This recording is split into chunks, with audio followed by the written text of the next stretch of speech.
My name is Veronica and I am 32 years old.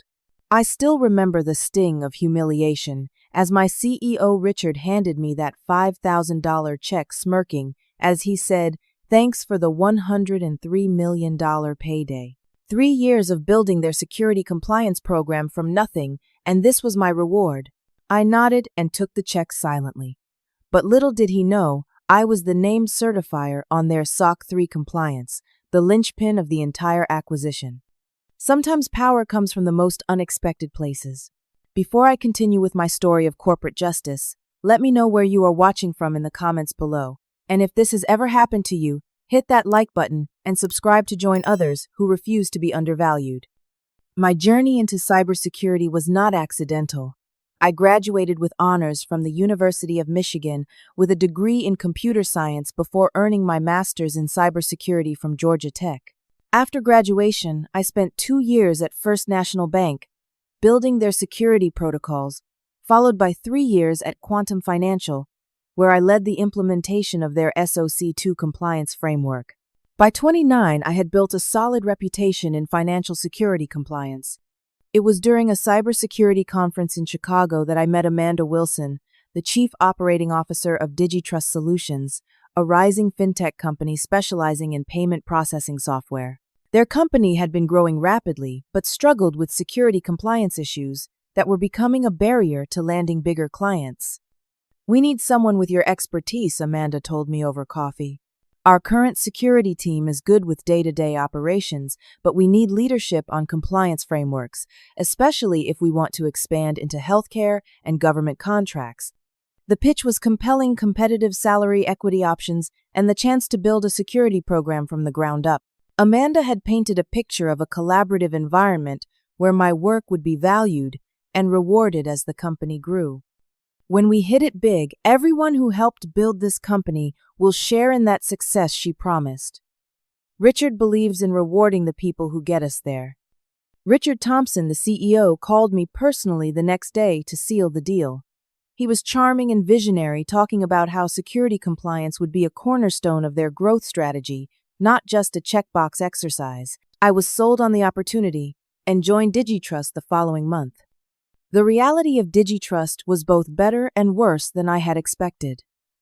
The company culture was indeed collaborative with talented developers and product managers who genuinely cared about building secure solutions, but their security infrastructure was far more lacking than Amanda had let on.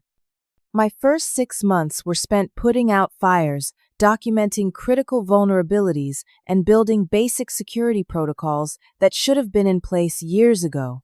I worked 12-hour days, often continuing at home into the night. The company had no formal incident response plan, minimal access controls, and virtually no security awareness training for staff.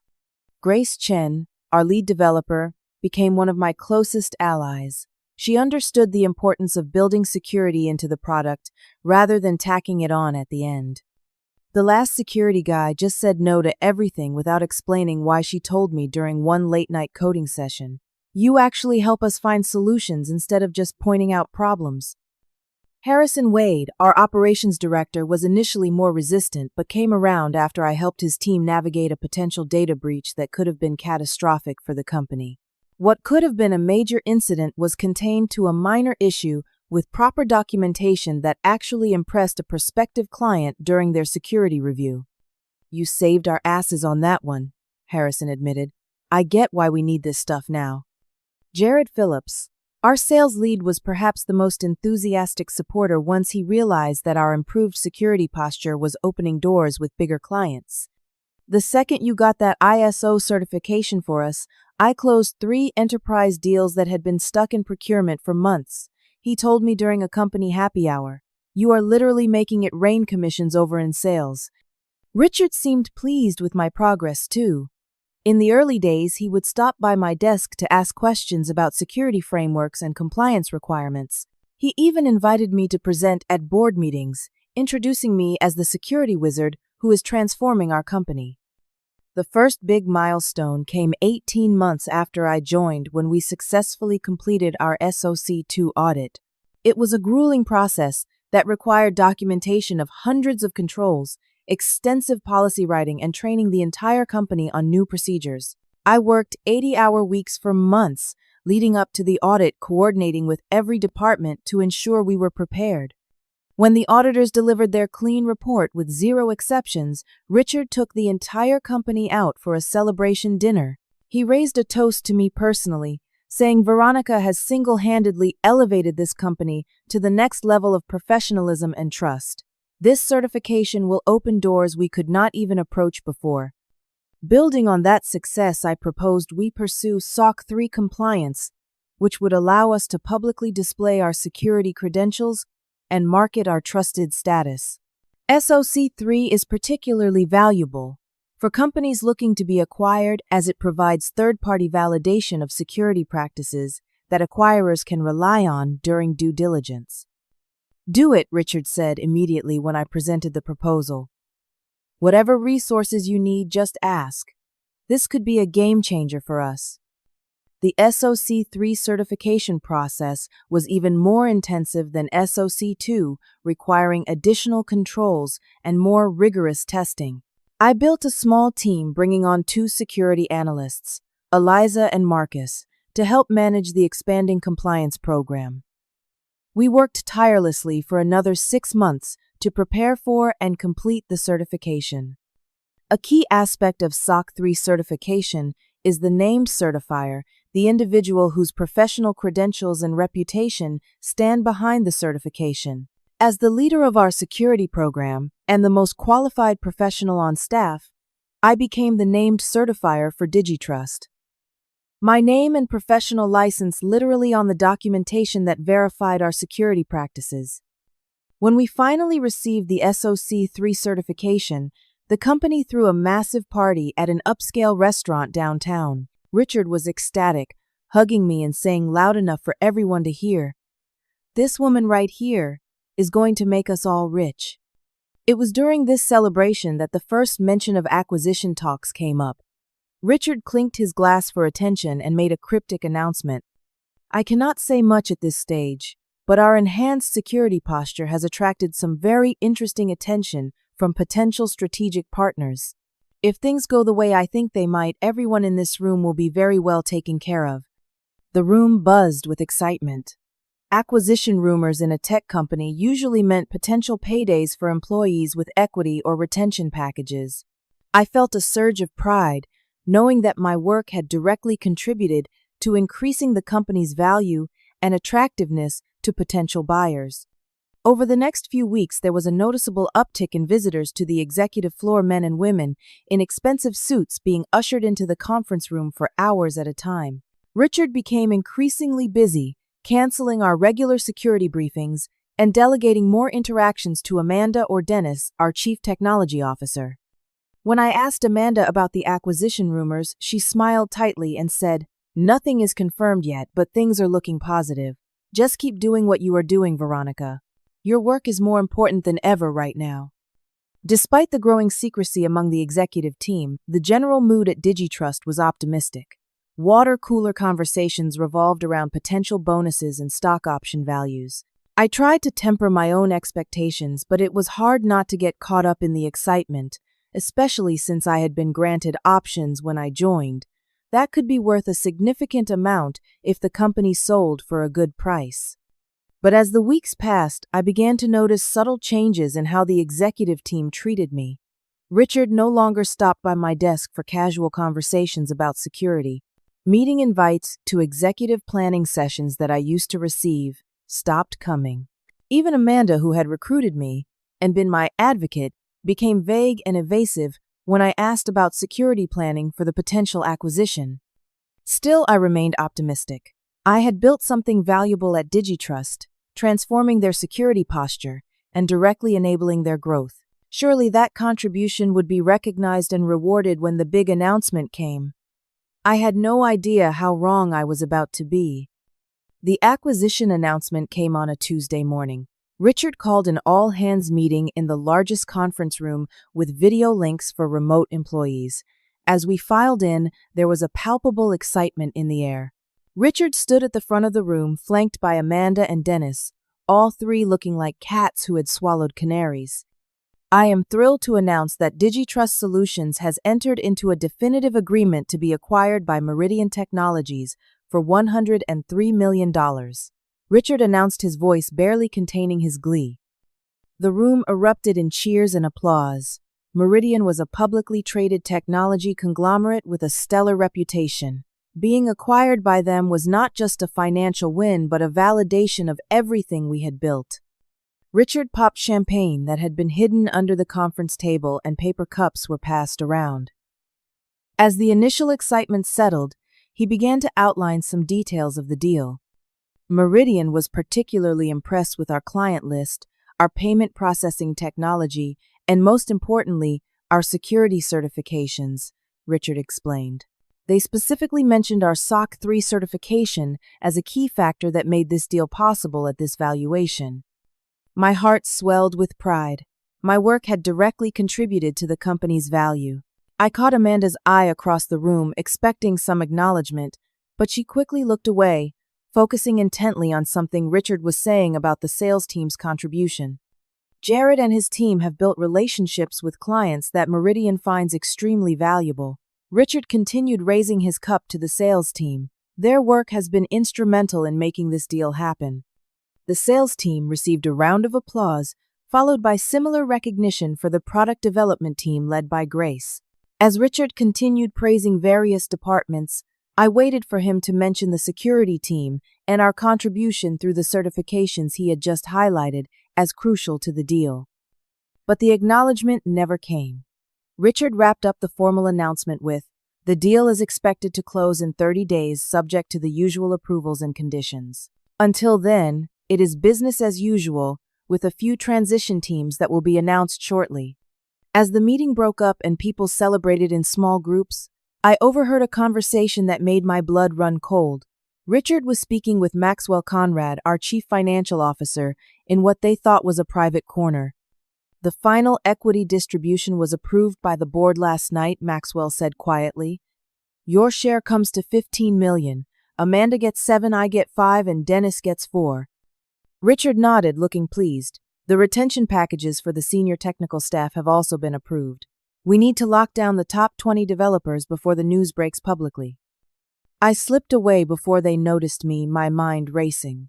Not only had my contribution not been acknowledged, but it sounded like there were significant payouts being planned that no one had discussed with me or my team. Later that day, I bumped into Stephanie, from Human Resources, printing what looked like transition documents. She quickly gathered them up when she saw me, but not before I glimpsed a page titled Retention Bonus Schedule. "Is there a retention plan for the security team?" I asked her casually. Stephanie looked uncomfortable. "Nothing has been finalized for all departments yet.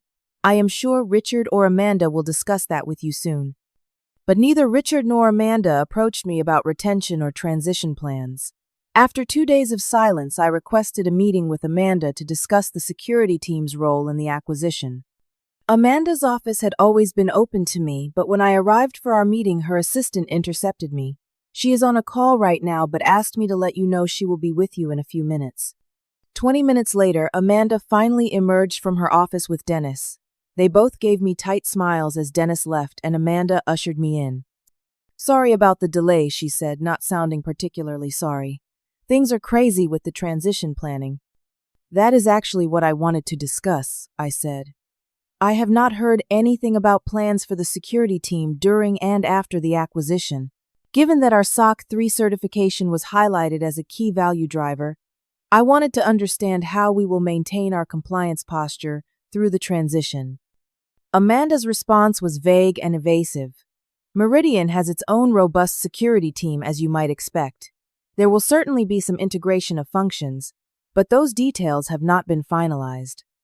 As the named certifier on our SOC 3 documentation, I need to be involved in any transition planning related to our security controls," I pressed. "There are legal and compliance requirements that need to be addressed." Amanda shuffled some papers on her desk. Of course. Richard is handling those high-level compliance discussions directly with Meridian's team. I am sure he will loop you in when appropriate." I left the meeting feeling unsettled. Amanda had always been straightforward with me before, but now she seemed to be deflecting and avoiding specifics. I decided to go directly to Richard and requested a meeting through his assistant, Natalie. 2 days later, I finally got 15 minutes on Richard's calendar. When I entered his office, he was on his phone and held up a finger for me to wait while he finished his call, something he had never done before. "Veronica, what can I do for you?" he asked, after hanging up, not bothering to apologize for making me wait. "I have another call in 10 minutes. I got straight to the point. "Richard, I need to understand the plan for our security compliance function through the acquisition. As the named certifier on our SOC 3 documentation, I have professional and legal obligations that need to be addressed in the transition plan." Richard leaned back in his chair, a subtle change coming over his expression. "Meridian has a world-class security team. They have their own certifications and processes. Our compliance documentation will be transitioned to their team as part of the integration." "It is not that simple," I explained. "The SOC 3 certification is tied to me as the named certifier. There is a formal process for transitioning that responsibility, and I need to be involved to maintain the validity of the certification." Richard waved his hand dismissively. "Certifications are just paperwork anyone can handle. Their team will sort all that out post-closing. The important thing is that we have the certification now, which is what Meridian valued in their diligence." I was stunned by his cavalier attitude. "Richard, if the certification is not properly maintained through the transition, it could actually become invalid. That would create a compliance gap that might impact the closing conditions of the deal." For a brief moment, a flash of concern crossed his face, but he quickly masked it. "I am sure Meridian has thought of that. They have done plenty of acquisitions before. Now, if there is nothing else, I need to prepare for my next call." I was effectively dismissed. As I walked back to my desk, I felt a growing unease. Richard had gone from treating me as a valued member of the leadership team to dismissing my professional concerns in the span of a few weeks. Later that day, I received an email that was clearly sent to me by mistake. It contained a document titled Digitrust Meridian Integration Plan that outlined department-by-department transition plans. I scrolled through it quickly, before it could be recalled, and found the section on security and compliance. The plan stated clearly, "Current Digitrust security functions to be absorbed by Meridian's central security team. No retention of Digitrust security personnel anticipated. SOC 3 certification to be transferred to Meridian's compliance framework within 60 days post-closing." My heart sank. Not only was I not being included in transition planning, but there was already a plan in place to eliminate my position entirely after the acquisition, despite my critical role in maintaining the very certification that had helped seal the plan deal. Over the next week, a series of acquisition planning meetings were scheduled, none of which included me or anyone from my security team. I watched as other department heads were called into the executive conference room for what were clearly transition discussions while we remained in the dark. Kimberly Reed, from the legal department, who had become a friend during our work on contract security requirements, pulled me aside after one such meeting. "I do not want to break any confidences," she said quietly, "but I think you should know that your name did not come up once during the compliance transition discussion. They are acting as if the security certifications will just automatically transfer to Meridian." "That is not how it works," I said, feeling a growing alarm. "The SOC 3 certification specifically names me as the certifier. There is a formal process for transitioning that responsibility, especially during an acquisition." Kimberly nodded. "I thought as much. You might want to look into exactly what that means legally, just as a precaution." Taking her advice, I spent the evening researching the legal requirements surrounding SOC 3 certifications during acquisitions.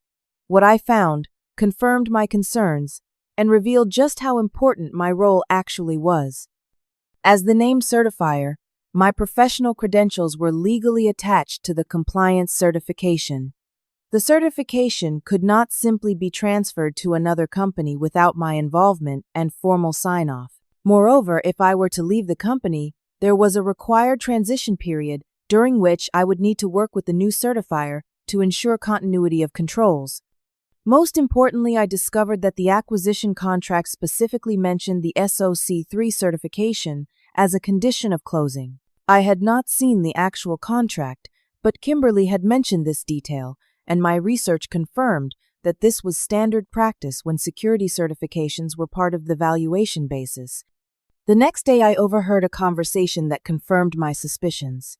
Richard was giving a tour to someone from Meridian, who I later learned was their compliance officer, Jonathan Reed. As they passed by the break room where I was getting coffee, I heard Jonathan ask, "And how are we handling the certification transition? Will the current named Certifier be joining Meridian?" Richard's response was telling, "We are handling the certification transition internally. No need to worry about personnel issues. By closing, everything will be in order for your team to take over." Jonathan looked skeptical, but nodded and continued the tour. My anxiety about the situation was growing by the day. I tried to schedule follow-up meetings with both Richard and Amanda, but was repeatedly told they were too busy with acquisition matters. The irony that I was being excluded from acquisition discussions that directly involved my area of responsibility was not lost on me. In desperation, I approached Dennis, our CTO, who had always been straight with me even when we disagreed. "What is really going on with the security team transition, Dennis?" I asked directly when I managed to corner him in the kitchen. No one will give me a straight answer. Dennis looked uncomfortable, but finally sighed and said, "Look, I probably should not tell you this, but Meridian has their own security framework. They are planning to absorb our certification into their system and implement their own tools and processes. They have a team of 20 security professionals, so..." He trailed off, but his meaning was clear. My team and I were redundant in Meridian's eyes. "But the SOC 3 certification is in my name," I pointed out. "Legally, they cannot just absorb it without my involvement in the transition." Dennis looked surprised. "I did not know that. Are you sure?" "Positive. It is a legal requirement for the certification to remain valid." Dennis frowned. "That was not mentioned in any of the transition planning. You should probably talk to Richard directly about this." But Richard continued to be unavailable to me, his calendar suddenly packed with acquisition-related meetings that I was not invited to. My concern turned to alarm when I accidentally discovered an email chain that included a spreadsheet of termination dates for various employees. The spreadsheet had been attached to an email about office space planning that was sent to me by mistake. Scanning through the document, I found my name along with my 2 security analysts, Eliza and Marcus. Our termination dates were all set for 3 days before the acquisition closing date. The spreadsheet included notes about final paychecks and severance amounts, with mine listed as 2 weeks' salary, no acceleration of unvested options. I felt physically ill. After 3 years of building their security program from scratch, delivering the certifications that were explicitly valued in the acquisition, I was being discarded with minimal severance and no recognition of my contribution to the company's value. I made one more attempt to meet with Richard, sending an urgent meeting request with the subject, "Critical SOC 3 certification issue affecting closing." Natalie, his assistant, responded that he was too busy with acquisition matters, but that I could put my concerns in an email and he would review them when he had time. It was becoming increasingly clear that Richard had no intention of discussing the certification transition with me. He was planning to terminate me before the closing, apparently assuming that the certification would somehow remain valid without my involvement. As I considered my options, I realized that I had significant leverage in this situation, though I had been too blindsided by the betrayal to recognize it initially. If Richard thought he could push me out without consequence, he was about to learn otherwise. Friday afternoon, 5:30 sharp, I received a calendar invitation from Richard for a meeting in 15 minutes. The subject line simply read, "HR update." No agenda, no explanation, just a mandatory meeting at the end of the day when most people had already left for the weekend. I knew what was coming. When I arrived at Richard's office, Stephanie from HR was already there, a folder of paperwork in front of her. Richard did not stand or offer me a seat, simply gesturing to the chair across from his desk. "Veronica, as part of our restructuring ahead of the Meridian acquisition, we are making some organizational changes effective immediately. Richard began, his voice clinical and detached. Your position is being eliminated as redundant to the integrated security function that Meridian will implement post-closing. I sat silently watching him deliver the speech he had probably rehearsed. There was no acknowledgment of my contributions, no recognition of the role I had played in building the company's value through our security certifications, just corporate speak about restructuring and redundancies. Stephanie has your final paperwork here, Richard continued, sliding the folder toward me. You will receive 2 weeks severance pay, and we have decided to make a goodwill payment of $5,000 in recognition of your service. He pulled a check from the folder and held it out to me, a smug smile playing at the corners of his mouth. Thanks for the $103 million payday, he said, not bothering to hide his satisfaction. This $5,000 is a token of our appreciation.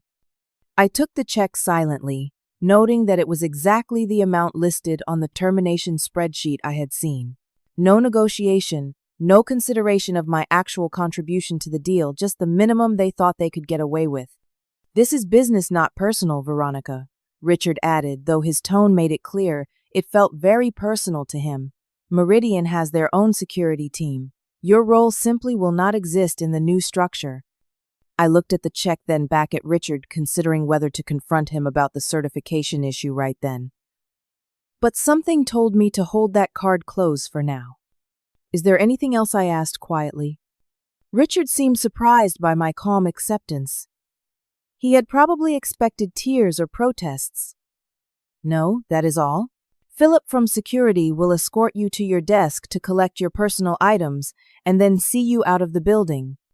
Sure enough, Philip was waiting outside Richard's office, looking uncomfortable with his assignment. He had always been friendly with me, and now he could barely meet my eyes as he walked me to my desk. I am sorry about this, Veronica, he said quietly. Everyone knows how much you have done for this company. I packed my few personal items into a cardboard box, while curious eyes peered over cubicle walls. The humiliation of the perp walk was clearly part of Richard's plan, a warning to others about where real power lay in the company. As I packed, my phone buzzed with text messages from Grace and Harrison, who had apparently just heard the news. This is BS, texted Grace. You literally built the security framework they are selling. Let's meet for drinks later, Harrison wrote. This is not right. I appreciated their support but could not bring myself to respond yet. I was too focused on maintaining my composure until I was out of the building. Philip walked me to my car, apologizing again for the situation. As I drove home, the full weight of what had happened finally hit me. 3 years of dedication, thousands of hours of work creating value that directly contributed to a $103 million acquisition, and my reward was a $5,000 check and an escort out of the building. I cycled through every emotion on that drive home. Shock at how quickly it had all happened, humiliation at being walked out like a criminal, anger at Richard's smug satisfaction, betrayal by Amanda, who had recruited me with promises of equity and recognition, and underneath it all, a deep sense of injustice that my contribution to the company's value was being erased. I spent Saturday in a fog, alternating between rage and despair. I ignored calls and texts, needing time to process what had happened and decide on my next steps. On Sunday, I finally called my sister Elaine, who had always been my sounding board in difficult times. Those ungrateful jerks, she fumed after I recounted the story. After everything you did to make their company valuable enough to sell. I know, I agreed. But the thing is, I am not sure they can actually close the deal without me. What do you mean? I explained about being the named certifier on the SOC 3 certification and how the certification was specifically mentioned in the acquisition agreement. So they need your cooperation to transfer the certification properly, but they fired you anyway, Elaine asked incredulously. Either Richard does not understand how the certification works, or he thinks I am just going to roll over and sign whatever they put in front of me out of loyalty or fear, I said. Either way, he miscalculated badly. Elaine was quiet for a moment. So what are you going to do? I am still figuring that out, I admitted. Part of me wants to just refuse to cooperate at all and watch the deal implode. But that would hurt a lot of people at Digitrust who had nothing to do with this decision. But you cannot just let them take advantage of you like this, Elaine insisted. You deserve recognition and compensation for your contribution. She was right, of course. I had been treated unjustly, and I had the leverage to do something about it. The question was, how to use that leverage effectively and ethically. Monday morning, I woke up with clarity. I spent the early hours reviewing my certification documents and the legal requirements for transferring a SOC 3 certification during an acquisition. By noon, I understood precisely what power I held in this situation and how I could use it to ensure I was properly valued for my contribution. The SOC 3 certification was not just a document that could be handed over. It was a legal framework tied to my professional credentials.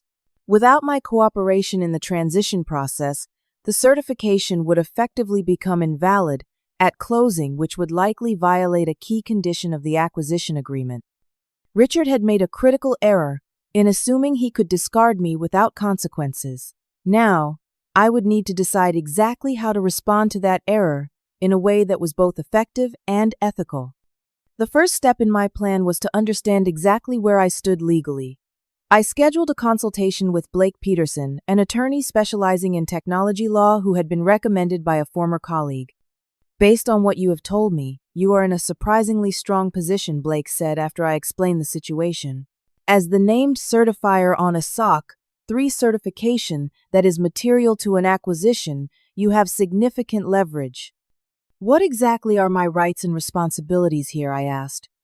Blake leaned forward. Your professional reputation and credentials are attached to that certification. You have both the right and the obligation to ensure that any transition of that certification is done properly. That includes verifying that all the security controls you certified will continue to be maintained. And if I am terminated before that transition is complete, then the certification could be deemed invalid, especially if you, as the named certifier, flag concerns about the transition process. That could potentially derail the acquisition if the certification is a condition of closing, which you believe it is. This confirmed what I had already suspected, but hearing it from a legal professional gave me more confidence. Blake and I discussed various approaches I could take, from simply alerting Meridian to the certification issue to formally objecting to the transition. The key is to be careful about how you communicate this, Blake advised. Focus on your professional obligations as the named certifier, not on personal grievances about your termination. That keeps you on solid ethical and legal ground. After my meeting with Blake, I spent the afternoon researching SOC 3 certification requirements in even more detail. I needed to be absolutely certain of my position before taking any action. I also wrestled with the ethical implications of my potential actions. While I had been treated unfairly, I did not want my response to harm innocent colleagues at Digitrust. Many of them had stock options that would only be valuable if the acquisition closed successfully. I called Thomas Reynolds, a mentor from my time at Quantum Financial, who had always provided wise counsel on professional ethics. It sounds like you are being thoughtful about this, Veronica, Thomas said, after I outlined my situation. The question is not whether you should stand up for your value, but how to do it in a way that is principled rather than vindictive. Exactly, I agreed. I do not want to blow up the deal out of spite, but I also cannot just let them walk all over me and ignore my professional responsibilities. Consider what a fair outcome would look like, Thomas suggested. If you had been properly included in the transition planning and your contribution had been fairly valued, what would you have expected? This was a helpful framing. I spent the evening calculating what I thought would be fair compensation based on my contribution to the company's value. The SOC 3 certification had been specifically highlighted as a key value driver in the acquisition, something Richard himself had acknowledged in the announcement meeting. Given the $103 million valuation and the fact that executives were receiving millions in payouts, a fair recognition of my contribution would certainly be more than $5,000. After careful consideration, I decided that $2.5 million, approximately 2.5% of the deal value, would be a reasonable reflection of the value I had created through the certification work. The next challenge was timing. The acquisition was set to close on Friday, and I had been terminated the previous Friday. That gave me a narrow window to make my case and ensure I was heard. Through Kimberly and Legal, who continued to be a valuable ally, I learned that the final closing call was scheduled for Thursday morning at 10. This would be a video conference with executives from both companies' legal teams and the key parties needed to finalize the transaction. I also needed to make contact with someone at Meridian who would understand the certification issue. Through LinkedIn research, I identified Jacob Winters, Meridian's Chief Compliance Officer, who would likely be involved in any discussions about regulatory and certification matters. I crafted a carefully worded email to Jacob, focusing solely on the professional and legal aspects of the certification transition. As the named certifier on Digitrust's SOC 3 certification, I am reaching out to ensure that proper protocols are being followed for the transition of this certification during the acquisition. I have concerns that the current transition plan may not meet the legal requirements for maintaining the validity of the certification through the closing process. I deliberately did not mention my termination or any personal grievances, keeping the focus entirely on the professional certification issues. I attached the relevant documentation showing that I was indeed the named certifier and outlining the legal requirements for transition. Jacob responded within hours. Thank you for bringing this to my attention. I was under the impression that the certification transition was being handled by Digitrust compliance team as part of the closing process. Can we schedule a call to discuss your concerns in more detail? We arranged to speak the following morning. I made sure to document every communication meticulously, knowing that a paper trail would be important if things became contentious. During our call, Jacob seemed genuinely concerned about the certification issue. He confirmed that the SOC 3 certification was indeed a material condition of the acquisition agreement and that Meridian's due diligence had relied heavily on that certification in valuing Digitrust. I was not aware that you were the named certifier, Jacob admitted. Our transition plan assumed that the certification was institutionally held by Digitrust, not tied to a specific individual. I explained the legal framework of SOC 3 certifications and how my professional credentials were specifically attached to the certification. I also mentioned as neutrally as possible that I was no longer with Digitrust as of the previous Friday. Jacob's surprise was evident. They terminated the named certifier on a key compliance certification a week before closing, without any transition plan in place. That appears to be the case, I confirmed. This could be problematic for the closing timeline, Jacob mused. I will need to discuss this with our legal team. Can I reach out to you if we have further questions? I assured him that I was available to help ensure a proper transition, provided that my professional obligations were respected and my contribution appropriately recognized. I did not explicitly mention compensation, but the implication was clear. After the call with Jacob, I felt more confident in my position. Meridian clearly valued the certification and would be concerned about anything that might jeopardize its validity. This gave me significant leverage in ensuring that I was properly valued in the process. I spent the rest of the day preparing for various scenarios that might unfold. I drafted clear statements of my position and requirements, practiced responses to potential arguments, and made sure I had all the relevant documentation easily accessible. I also prepared mentally for the confrontation to come. Richard had treated me with dismissive contempt, clearly believing that I was powerless once he had terminated me. I needed to be prepared for his anger and potential attempts to intimidate me when he realized the error he had made. By Wednesday evening, everything was in place. I had confirmed with Jacob that he would be on the closing call the next morning, and he had indicated that the certification transition issue would be raised. I had my documentation ready and my position clear. As I tried to sleep that night, I reflected on how differently things might have gone if Richard had simply treated me with respect and fairly acknowledged my contribution to the company's success. Instead of an adversary with the power to disrupt his deal, I could have been an ally helping ensure a smooth transition. His arrogance and greed had created this situation, not me. Tomorrow he would learn that sometimes the people you dismiss as powerless hold more cards than you realize. Thursday morning arrived with a knot of nervous energy in my stomach. The closing call was scheduled for 10, and I had spent the early hours reviewing my documentation and mentally preparing for various scenarios. At 9:55, I logged into the video conference using the link Jacob had provided. I kept my camera off initially, wanting to assess the situation before revealing my presence.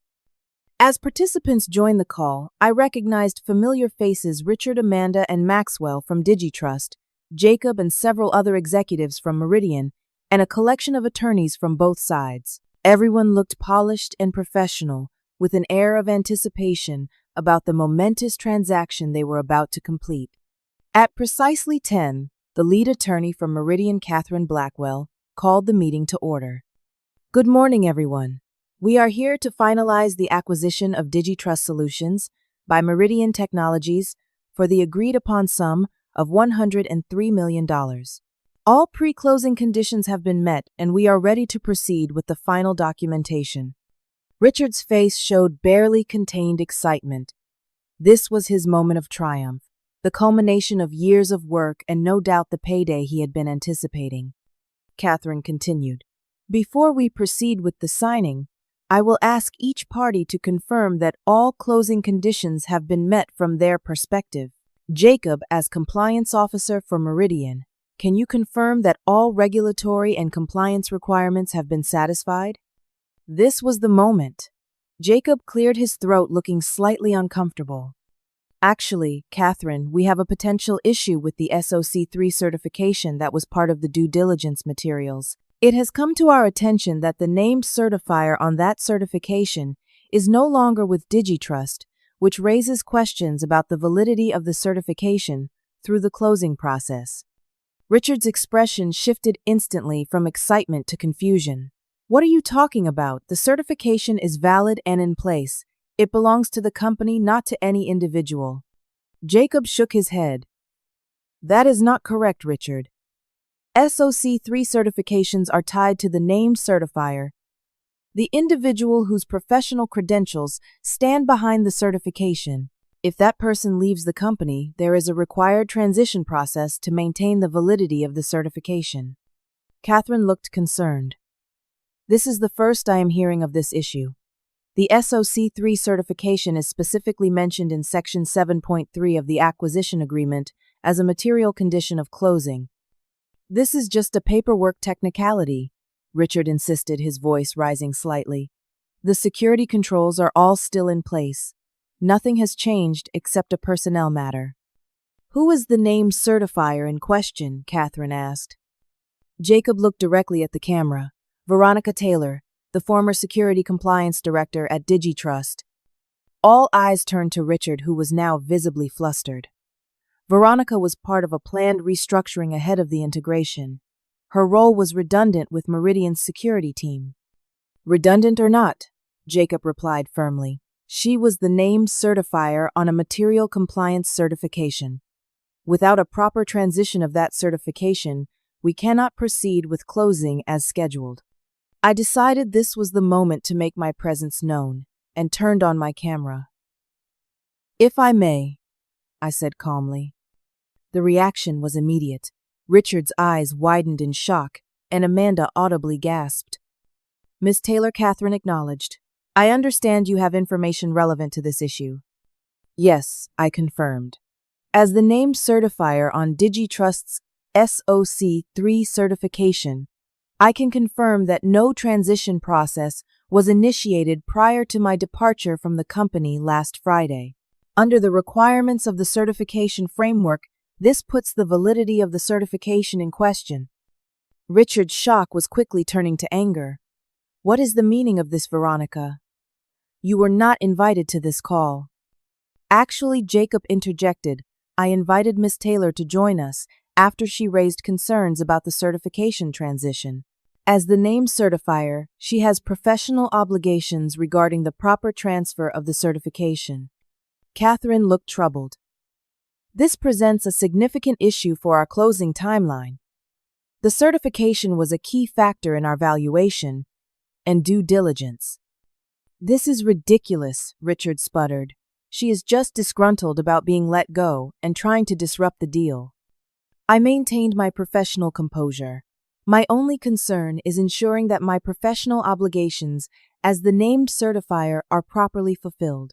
The certification is tied to my credentials, and I have legal responsibilities regarding its transition. Catherine turned to her legal team. We need to assess the implications of this issue. I propose a 30-minute break for both sides to consult internally, after which we will reconvene to determine next steps. As the main call ended and breakout rooms formed, my phone immediately rang. It was Richard, and he was furious.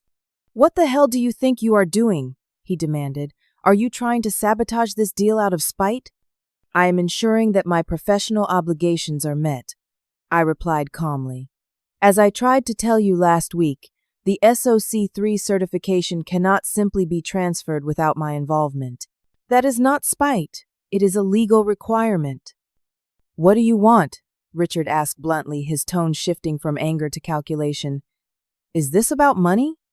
"This is about being properly valued for my contribution," I responded. "The certification you are selling as part of this deal has my name on it, my professional reputation behind it. I built your security program from nothing over 3 years, delivered the certification that you yourself said was key to the acquisition, and in return you handed me a $5,000 check and had me escorted from the building." There was a long pause before Richard spoke again, his voice now controlled but tense. "What would it take to resolve this issue immediately?" "A fair recognition of my contribution to the company's value," I said. $2.5 million would be appropriate, given the centrality of the certification to the deal. $2.5 million, Richard exploded. "That is extortion. It is 2.5% of the deal value for a certification that you highlighted as a key value driver," I countered. "And I would also need to be properly involved in the certification transition process with a consulting agreement to ensure the certification remains valid through closing and the initial integration period." Richard was quiet again, clearly calculating his options. "I need to discuss this with the team," he finally said. "We reconvene in 20 minutes. The next 20 minutes felt like hours. I knew Richard would be frantically consulting with his legal team trying to find a way around the certification requirement, but I was confident in my position both legally and ethically. I had created real value that was being monetized in this transaction, and I deserved to be recognized for that contribution. When the call reconvened, Catherine took control immediately. "After consultation with both parties, we have determined that the certification issue must be resolved before we can proceed with closing. Richard, I understand you have a proposed solution." Richard looked like he had swallowed something bitter, but his voice was professional. "Yes. We propose bringing Veronica back as a consultant to oversee the certification transition through closing and the initial integration period. This would ensure the certification remains valid and all professional obligations are met." "And Miss Taylor, are you amenable to this arrangement?" Catherine asked. "In principle, yes," I replied, "provided that the consulting agreement fairly recognizes the value I have created through the certification work." Jacob nodded. "From Meridian's perspective, we need assurance that the certification remains valid through closing and the transition period. We would support a consulting arrangement that achieves this goal."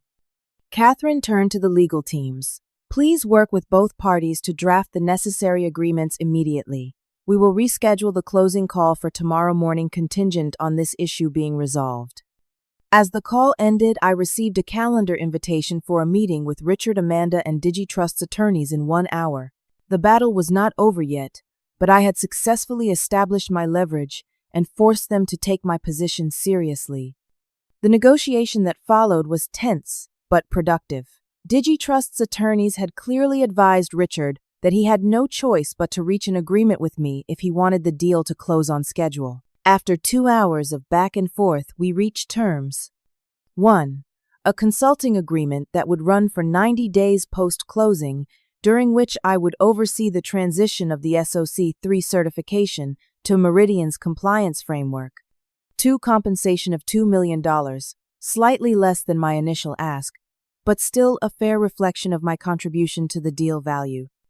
3 full vesting of my previously granted stock options, which would be cashed out at closing. 4. A mutual non-disparagement clause that would prevent either party from speaking negatively about the other. By late afternoon, the agreements were drafted, reviewed, and signed. Richard never apologized or acknowledged the unfairness of his initial actions, but his begrudging acceptance of the terms was vindication enough. The closing call the next morning was brief and businesslike. I participated as the SOC 3 certification transition consultant, providing the necessary assurances that the certification would remain valid through closing and the integration period. As the final documents were signed and the transaction completed, I felt a complex mix of emotions: satisfaction at having stood up for myself, vindication that my contribution had finally been properly valued, but also a lingering sadness at how unnecessary the conflict had been. If Richard had simply recognized my contribution from the beginning and included me in fair compensation plans, I would have been a willing ally in the transition process. Instead, his arrogance and greed had created a crisis that nearly derailed his $103 million payday. But in the end, justice had prevailed. My work had been properly valued, my professional obligations fulfilled, and I had learned a powerful lesson about standing up for myself in the corporate world. The days following the acquisition closing brought a flurry of activity as I began my consulting role with Meridian. Unlike my experience with Richard at Digitrust, the Meridian team treated me with respect and professionalism, recognizing the value of my expertise in their compliance framework. My first bank deposit from the acquisition payout hit my account on Wednesday, and seeing that 7-figure sum was a surreal experience. After years of building something valuable only to be cast aside, I had finally received fair recognition for my contribution. Messages of support came in from former colleagues as word spread about my last-minute involvement in the deal. Grace sent a triumphant text, "Yes! Girl! Richard's face must have been priceless when you showed up on that call." Harrison wrote, "Justice served. No one deserved it more than you." Even Kimberly from legal reached out. "As a lawyer, I cannot officially condone what you did, but as your friend, I am standing and applauding." The most surprising message came from Amanda asking to meet for lunch. Curious about what she had to say, I agreed to meet at a neutral restaurant downtown. "I owe you an apology," Amanda said, after we had ordered. "I recruited you with promises of equity and recognition, and when it mattered most, I did not stand up for you." "Why did not you?" I asked directly. "We worked closely for 3 years.